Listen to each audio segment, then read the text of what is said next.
అది ఖచ్చితంగా గెలిచే సీటు. ఎందుకు విజయవాడ వెస్ట్ కి వచ్చేటప్పటికి ముస్లిం డామినేటెడ్ ఏరియా, అక్కడ భారతీయ జనతా పార్టీ పట్టు తక్కువ. విజయవాడ సెంటర్ లో కాపును బ్రాహ్మిన్స్ ఎక్కువ, అక్కడ గెలిచింది. కోట శ్రీనివాసరావు గెలిచాడు కదా అక్కడ, తెలుగుదేశం పార్టీతో పొత్తులోనే. ఆ సీట్ అక్కడ వస్తుందన్న ఉద్దేశంతో ముందుగానే అనౌన్స్ చేసి పడేసింది బొండమ్మ. అప్పుడు ఏం చేయాల్సి వచ్చింది, బీజేపీ వచ్చినట్టు విజయవాడ వెస్ట్ తీసుకుంది, వెల్లంపల్లి శ్రీనివాసుని పెట్టింది. అక్కడ దెబ్బతిన్నారు కదా అక్కడ.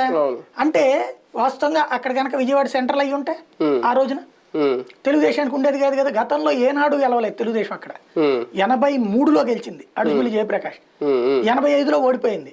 ఏది అంత హవా ఎన్టీ రామారావు గద్దె దించి జరిగినటువంటి టైంలో కూడా విజయవాడలో వెస్ట్ పోయింది, సెంట్రల్ పోయింది. అంటే అప్పుడు సెంట్రల్ కాదనుకోండి ఈస్ట్, అప్పుడే కదా రంగా గెలిచింది 85లో. అంతటి సిచ్యువేషన్ లో ఏనాడు గెలిచింది లేదు. తెలుగుదేశం సొంత గెలిచింది 83 తర్వాత, మళ్ళీ 2014. అది జాగ్రత్తగా వేసిన స్కెచ్.